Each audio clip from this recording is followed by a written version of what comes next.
Every Saturday morning, the air in Ayatoro buzzed with excitement as people gathered at the town square.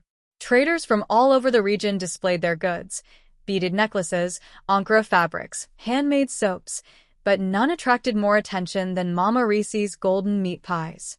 They weren't just meat pies. They were legendary. Flaky, buttery crusts that melted on your tongue. Juicy, spicy fillings with a flavor that danced between perfection and addiction.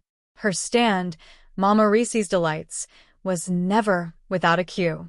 Even the wealthy wives of Ayatoro's politicians and top businessmen often sent their drivers to wait in line. Mama Risi, 3 dozen pies, called out Madame Bimp, the wife of the local commissioner. Aha, madam, not only 2 dozen remain. I go keep 'em for you next week, Mama Risi replied with her ever-kind smile. What no one knew, what no one even imagined, was that Mama Risi had a secret. And it wasn't the spices from Cameroon she claimed gave the pies their kick. It was something darker, something forbidden, something that would ruin lives if they ever found out. Mama Risi, whose real name was Teresa Rizakat Aladil, was a mystery even to those who thought they knew her best. A widow in her early 50s, she lived in a modest bungalow on the outskirts of town, alone except for her niece, Ada, a quiet girl of 18 who rarely spoke unless spoken to. People praised Mama Risi for her generosity, giving food to the poor, paying school fees for neighborhood kids, and praying loudly in church every Sunday. But when night fell, Teresa locked her doors, pulled her curtains, and entered the room at the back of her house, the room no one was allowed to enter. Inside were jars. Dozens of glass jars, neatly arranged on shelves. Some were filled with powders, others with oils, dried leaves, or dark, clumpy substances. At the center of the room sat a small wooden altar. It was there that Mama Risi murmured incantations under her breath, burning herbs and whispering names. Names of people who owed her. Names of people who crossed her. Names of people whose fates were sealed in her pies. Madame Bimp had it all: money, power, and connections. But she also had enemies. And secrets. One of those secrets was hidden deep in her designer handbag, a small envelope containing photographs of her husband in a compromising position with a much younger woman. She had collected the evidence carefully, planning her revenge. But revenge would be costly. She needed support, discretion, a way to make her husband disappear without lifting a finger. That was when she remembered Mama Risi, the woman who had helped others, quietly, effectively. Word had it that Mama Risi could make problems vanish for a price. One Thursday evening, Madame Bimp arrived at Mama Risi's home in a black Prado Jeep. She carried an envelope filled with photos and cash. I want him gone, she said coldly. Not tomorrow. Not next week. Soon. Mama Risi looked at her, silent, her eyes unreadable. Then she gave a slow, deliberate nod. Leave the photos, she said, and return on Saturday. I'll give you something special. By dawn on Saturday, the pies were ready. But this batch was different. She had used a new ingredient, a piece of something that had been dried, crushed, and whispered over under the moonlight. The commissioner's name had been spoken 3 times. The offering had been accepted. This batch was not for the public. Only 10 of these meat pies were made, carefully wrapped in white parchment paper with a red string. When Madame Bimp returned, Mama Risi handed over the package. Make sure only he eats from this pack.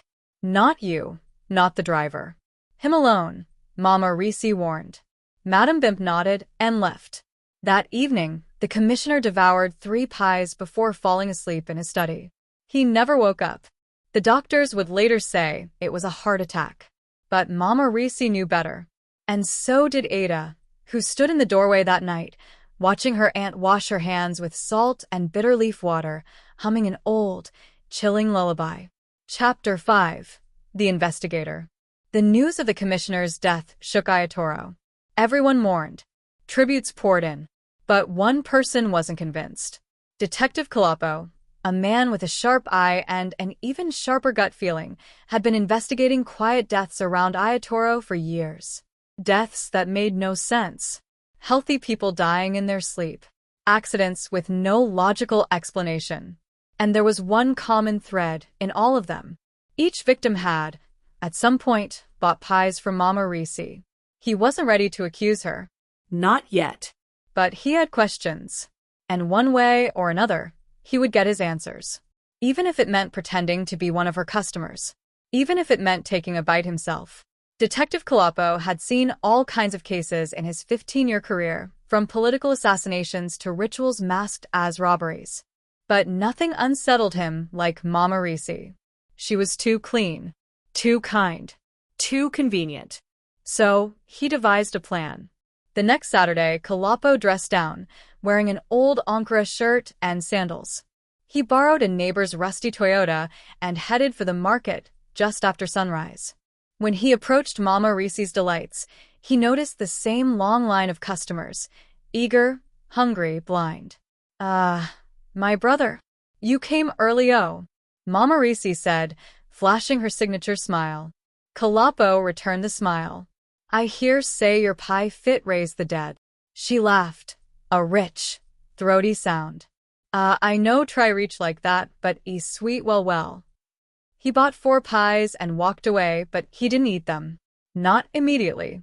He took them to a friend, Professor Ilisami, a forensic pathologist at the university teaching hospital. I want everything tested, Colapo said. Not just for poison. For everything. Professor Ilisami agreed, though he looked puzzled. Colapo, you know you're not dealing with ordinary crime here, ABI? Colapo nodded grimly. That's what scares me. While the town celebrated another weekend of meat pie bliss, Ada stood at the kitchen sink, washing bowls and trays. But her hands trembled. She had seen the look in Colapo's eyes when he left with those pies. She had heard whispers about him. How he was the only one smart enough to see the truth. She wanted to speak, to tell someone. But the fear her aunt had put in her heart since childhood ran deep. One time, when Ada was just 10, she had tried to sneak a look into the sacred back room. Mama Risi had caught her, slapped her so hard she saw stars, then locked her in the room overnight with the altar candles still lit. She never tried again. But now something was changing. The last few rituals had grown darker, more personal. The commissioner's death had left a mark on Mama Risi's spirit. She had grown quieter, more irritable. And Ada had seen her slicing something that looked too much like human flesh. Ada knew she had to do something. She just didn't know who to trust. 3 days later, Colapo got the call. It's not poison, Professor Ilisami said. Colapo frowned. Then what is it? It's complicated. We found traces of non-standard biological materials, parts of herbs used in traditional medicine. But that's not all. What else? There are minute traces of formalin, Colapo. That's the stuff used to preserve dead bodies. And something else, muscle tissue that doesn't belong to any common livestock. You mean not cow? Not goat? The professor hesitated. No. This might be human. Silence. Colapo's heart pounded. His instincts had been right all along. Can you prove it? He asked. I'll need more samples. Preferably from the source. Colapo stared out of his window at the quiet street below. He would have to go back. This time, not just as a customer. This time, he'd go where no one else had. At exactly midnight, Colapo parked his car near Mama Risi's home. He wore black. No flashlight. Just a small notebook and a voice recorder in his pocket. He jumped the fence quietly and crept toward the back of the house, where a dim red glow flickered from the room Ada had once warned someone about with just a glance. The curtain fluttered in the breeze. The window was slightly open. Colapo peeked in. There she was, Mama Risi, on her knees in front of the wooden altar, humming a song that sounded like no language he recognized. Around her were the jars, some filled with blood, others with ashes, and one with what looked like tiny teeth. He lifted his phone to take a photo, but then he stepped on a dry twig. Snap. Mama Risi froze. She turned sharply, her eyes locking on the window. Colapo ducked. His heart raced. Then he heard her voice, calm, deep, almost amused. You shouldn't have come here, Detective. Detective Colapo crouched low beneath the window, holding his breath. "You shouldn't have come here, detective." Mama Reese's voice slithered through the night like smoke, calm, but laced with menace. Kalapo waited, his heart pounding, hands already tightening around the hilt of the small dagger he always carried, just in case. When nothing happened for a full minute, he crept toward the side of the house, deciding to retreat. But just as he turned, something sharp sliced across his shoulder. He stumbled forward with a muffled grunt, barely managing to roll away as a small blade lodged itself into the dirt beside him. She had thrown it. "You think you're clever?" Mama Reese said, now standing in the doorway, silhouetted by candlelight. "You think you're the first to try?" Kalapo staggered to his feet and ran, into the trees, out to the dusty road where his car was parked. As he drove off, he saw her standing in the rearview mirror, still staring at him. She didn't chase him. She didn't need to. The next morning, Ada found a folded piece of paper under her bedroom pillow. It read, "When the owl cries during daylight, someone close is planning betrayal." R. Ada's blood turned cold. That handwriting, it was her aunt's. Mama Reese had never spoken about owls, but she'd always used riddles to warn or threaten. Ada had been thinking of running, of sneaking out and finding that detective, the one she'd seen by the stall. But now she knew Mama Reese was watching her. Still, something inside her had already shifted. That morning, as they began preparing a fresh batch of pies, Mama Reese said, "I'm sending a delivery to someone special today. A stubborn man with questions." Ada's hand trembled as she sealed the edge of the pastry. The detective. She was going to kill him, unless Ada did something first. Detective Kalapo's wound wasn't deep, but it was enough to remind him that he was playing with fire. Back at the station, he reviewed everything: the analysis reports, the list of dead townspeople, and his hidden photos from the altar room, blurred but damning. He didn't have enough for an arrest, but he had enough for a raid. Then something unexpected arrived. A delivery boy showed up at his office with a box tied in red string. The label read, "With love, from Mama Reese's Delights." Kalapo's jaw clenched. He opened it slowly. Inside were 4 meat pies, still warm. But unlike the ones he'd bought before, these had a small red, marked in the center of each crust. It was a warning, or maybe an invitation. He didn't eat them. He didn't throw them away either. He called Professor Ilisami. "Test these. Immediately. And be careful. She knows I'm on to her." That night, Ada stood outside the compound gate for almost 30 minutes before Kalapo's car arrived. She wore a black hoodie, her eyes darting with fear. She got into the back seat quickly.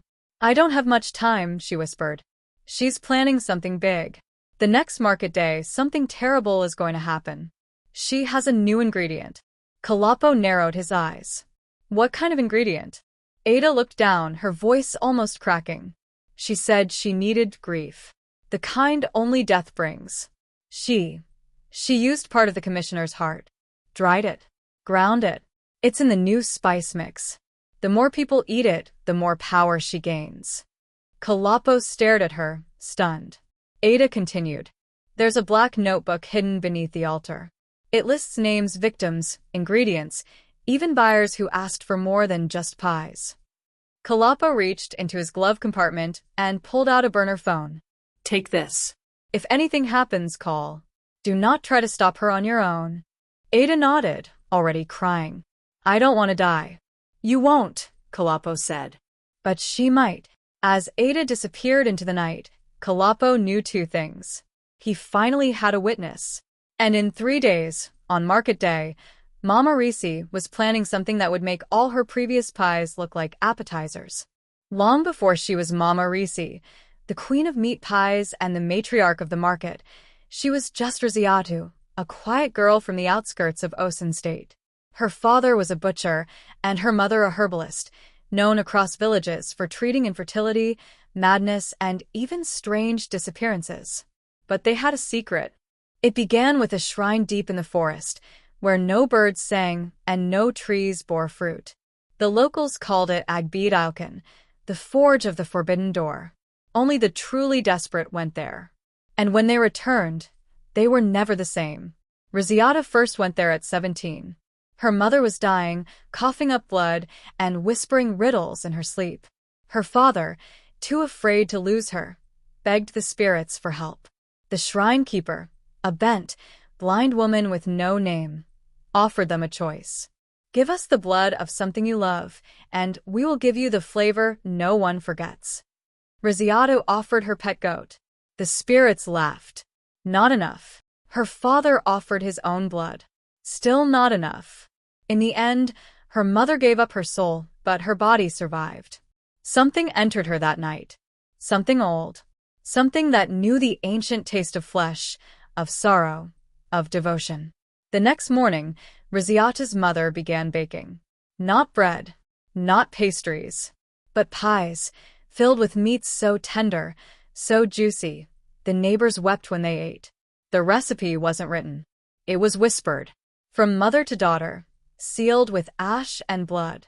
Years later, when Rosiata's mother truly died, Rosiata buried her under the shrine. Then she took the name Mama Risi and left for a new town with one goal: feed the hunger of the spirits, one soul at a time. At midnight, Mama Risi lit 3 black candles and opened the black notebook Ada had mentioned. The pages were yellowed, stained, and written in a mix of Yoruba, Latin, and a strange script no linguist could decode. It wasn't meant for the living. Each name in the book had a number beside it, a score, based on pain, grief, bitterness, or betrayal. The higher the score, the more flavor the meat would hold. She flipped to the last page. There, scrawled freshly in red ink, Kalapo and score, 99. Righteous, vengeful, stubborn, bitter from betrayal. Loved his mother, lost his wife, doesn't believe in the gods. Meat, rich in regret. Marrow, full of memory. Perfect for the new batch. She smiled. I will serve justice in crust, she whispered. Then she closed the book and began sharpening her blade. Absolutely. Here's the powerful and suspenseful conclusion of, if they only knew what she put in those meat pies. Market day dawned like any other, sunlight cutting through the harmattan haze, traders shouting prices, drums echoing from street corners. But this time, Detective Kalapo came prepared. He had the court warrant. He had the evidence from Professor Ilasami's lab. Most importantly, he had Ada, hidden safely in protective custody, her statement recorded, her soul shaking but her resolve firm. Kalapo's team arrived in 2 black vans, dressed plain, no sirens, no fuss. He approached Mama Risi's stall alone. My friend, she said with her usual warmth, serving a meat pie to an eager child. Back again? Still hungry. Kalapo looked her straight in the eye. Starving, actually. For the truth. He held up the warrant. Mama Risi's smile vanished. They raided her home. Room by room, they searched until they reached the back room. Behind the altar, they uncovered the hidden trapdoor Ada had described. Below it was a chamber, musty with herbs and dried blood. Jars of preserved flesh. A rotting ledger of names and ingredients. Bones marked with symbols. When Mama Risi was brought in and shown everything, she didn't fight. She simply looked at Kalapo and said, "They'll come for you next, detective." I fed them. You interrupted their feast. She was arrested, charged with murder, cannibalism, and ritual practices. The townspeople, when they heard the truth, gathered in shock. Some wept. Others threw up. Many had eaten her pies every week for years. And none of them ever guessed. New bakery. 6 months later, Ada opened her own bakery. Ada's Honest Oven, the sign read. Underneath, in smaller print, simple pies. No secrets. Kalapo visited often. Not for surveillance anymore, but for fresh cinnamon rolls and meat pies that didn't bite back. Ada smiled more now. She still had nightmares, but she slept easier knowing she helped stop something evil. Kalapo was promoted. His work with the case earned national recognition. He remained quiet about the darkest parts. He never spoke of the ledger or the missing page. But sometimes, at night, he thought he heard drums in the wind. And sometimes, just sometimes, he craved a flavor he couldn't name. The end. Movie camera, thank you for watching. If they only knew what she put in those meat pies. If you enjoyed this thrilling story filled with mystery, drama, and an unforgettable twist, please like, share, and subscribe to the channel for more suspenseful tales that keep you on the edge of your seat. Leave a comment to let us know your favorite moment, and don't forget to click the bell icon so you never miss a new story. More stories coming soon. Until then, be careful what's in your meat pie. Winking face.